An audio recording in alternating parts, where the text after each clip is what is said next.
কলকাতা থেকে গ্যাংটকের দ্বিতীয় পর্ব অতিক্রম করে আমরা এসে পৌঁছেছি তৃতীয় অধ্যায় তথা লাচুং সিরিজে। আজ আমাদের ডেস্টিনেশন হলো ইয়াংতান ভ্যালি এবং জিরো পয়েন্ট। জিরো পয়েন্ট হলো সিকিমে অন্যতম সেরা আকর্ষণ। লাচুং থেকে জিরো পয়েন্টের দূরত্ব হলো প্রায় 51 কিলোমিটার। সে মায়াবী পাহাড়ের সৌন্দর্য উপভোগ করতে আমরা পৌঁছে গেছিলাম জিরো পয়েন্ট ইয়াংতান ভ্যালির মতো জায়গায়। অভিজ্ঞতা না থাকার দরুন একটু প্রবলেমে পড়েছিলাম ঠিকই, কিন্তু সেই অভিজ্ঞতা এবং জার্নিটা তোমাদের সামনে তুলে ধরার চেষ্টা করলাম। তাহলে চলো শুরু করি কলকাতা থেকে গ্যাংটকের তৃতীয় পর্ব তথা লাচুং ডাইরিজ। দেখতে থাকো, সঙ্গে থাকো আর সাপোর্ট করতে থাকো। Good morning from Lachung. তো গত সিরিজে তোমরা দেখেছো আমরা রাত্রিবেলা চলে এসেছিলাম লাচুংয়ে। মানে খাওয়া দাওয়া করে মোটামুটি সারাটা দিন যেহেতু পরিশ্রম হয়েছে প্রচুর, আর যাওয়ার ইচ্ছাও ছিল না, কোথাও বেরোতে ইচ্ছা করছিল না। তো ঘুরতে এখন বাজে 6:11।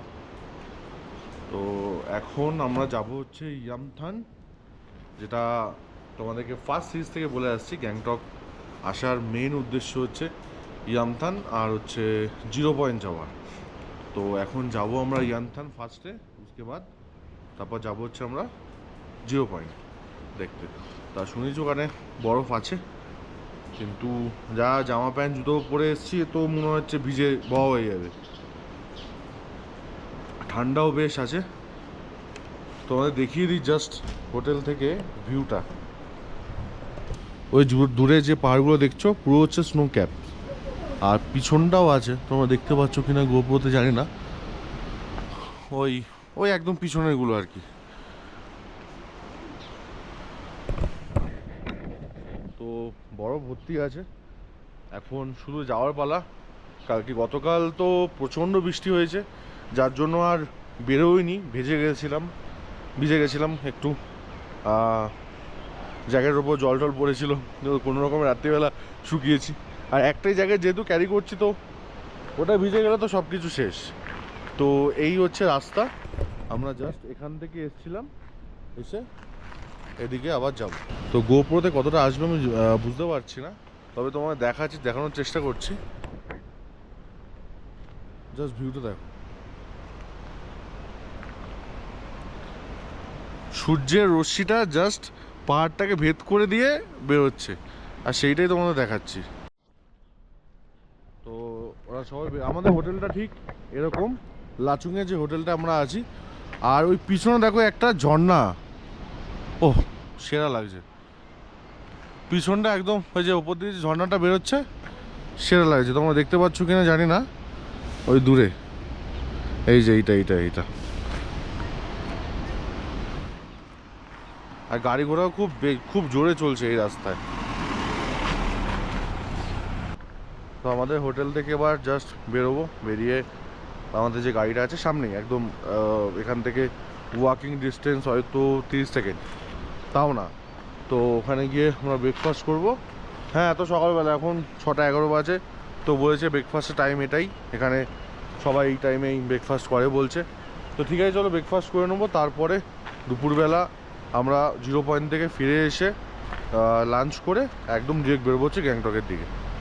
গতকাল আসতে মোটামুটি আমাদের 8 থেকে 10 ঘন্টা লেগেছে। তোমরা সেকেন্ড সিরিজ যারা দেখেছো তারা দেখবে আমার মোটামুটি 8 থেকে 10 ঘন্টা টাইম লেগেছে।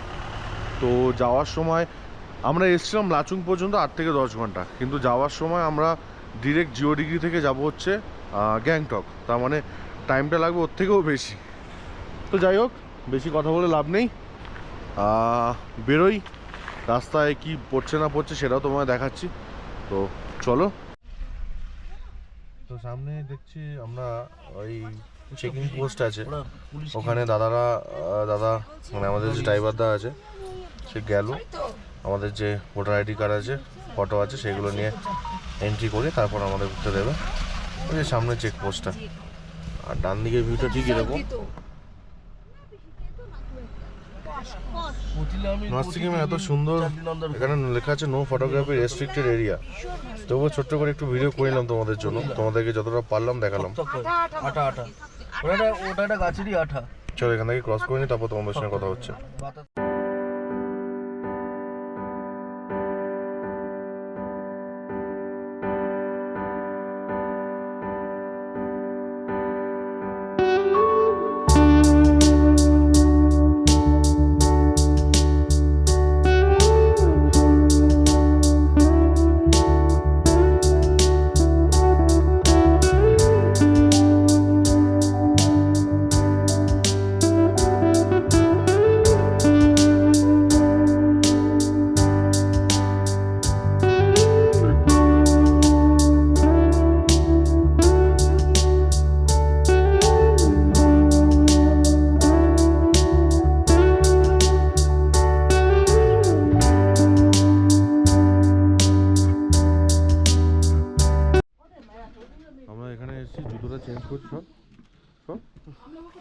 টোটো 100 টাকা করে ভাড়া পাওয়া যায় ইয়াংথানের জাস্ট একটু আগে। আর এখানে এসে প্রচণ্ড শরীরটা খারাপ হয়ে গেছিলো আমার,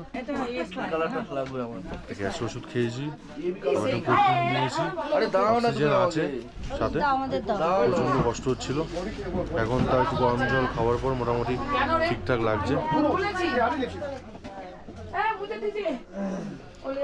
যারাই নর্থ সিকিম আসছো একটাই রিকোয়েস্ট, কর্পূর, গ্যাসের ওষুধ আর অক্সিজেন, এই 3টে মাস্ট। এইটা ছাড়া কিন্তু খুব চাপ। যারা বাইকার বন্ধুরা আছে আমাদের, তাদের কাছেও আমার রিকোয়েস্ট, তোমরা অক্সিজেন নিয়ে, কর্পূর নিয়ে, সব কিছু নিয়ে তোমরা তারপরে ইয়ে করবে, জার্নি করবে। তো যাই হোক, আশা করি সবাই জানো। তো এটা আমার বলার দায়িত্ব, এটা যেটা আমি ফেস করলাম প্রথমবার, তো সেই হিসেবে তোমাদের বলছি, একটা আমার অভিজ্ঞতা শেয়ার করছি তোমাদের সাথে। তো এই হচ্ছে এরকম একটা জায়গা, একটা দোকানে আমরা জাস্ট ইয়ে করছি। এখন জুতোটা চেঞ্জ করবো আমরা, কারণ 0 পয়েন্টে তো তোমার বরফ আছে, তো সেই হিসাবে আর কি। আমার জুতো চলে এসছে,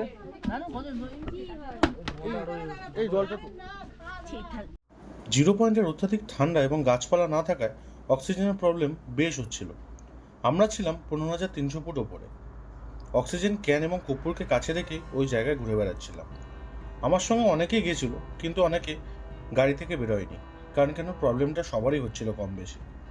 অনেক কষ্ট করে অনেক টাকা ব্যয় করে গিয়েছিলাম, তাই ওই প্রবলেমটাকে প্রবলেম মনে হচ্ছিল। ওই প্রবলেমকে পাশে রেখে চারিদিকটা বেশ ভালোভাবে ঘুরে নিলাম, কিন্তু চারিদিক দেখার পর সত্যি মনটা হালকা হয়ে গেল এবং চারিদিকে প্রাকৃতিক সৌন্দর্য খুব সুন্দর লাগলো। ইতিমধ্যে আমার বন্ধু দেখি গৌরবকে খুঁজে পাচ্ছি না। তারপর দেখো নিচে বসে আছে, ওকে গিয়ে জিজ্ঞাসা করলাম কিছু, চলো ওর মুখ থেকেই শুনি। বলতে চাচ্ছি এরকম হবে ভাবতে পারিনি। জাস্ট ঠান্ডা আছে, ঠান্ডায় কষ্টটা হচ্ছে না, শ্বাসকষ্টর একটা ব্যাপার আছে, এটা খুব কষ্ট হচ্ছে। তো সবাই যখন প্রিপেয়ার হয়ে বি প্রিপেয়ার। যাই হোক, 0 পয়েন্ট থেকে ফেরার পথে লাচুং হোমস্টে থেকে ব্যাগপত্র গুছিয়ে গাড়িতে বসে পড়লাম গ্যাংটকের উদ্দেশ্যে। এরই মধ্যে জ্বর চলে এসেছিল, প্রচণ্ড শরীর খারাপও লাগছিল। এই জ্বর নিয়ে গাড়িতে বসতে না বসতে গাড়িতে লেগে গেছিলো জ্যাম, আর বাইরে বৃষ্টি। কি করব, এইভাবে বসেছিলাম প্রায় 3 ঘন্টা। কিছু করারও ছিল না, কারণ বাইরে বৃষ্টি পড়ছিল। তো যাই হোক, চলো হোটেলে ফিরেই তোমাদের সঙ্গে কথা হচ্ছে। তো ঘুরতে বাজে এখন 11:05।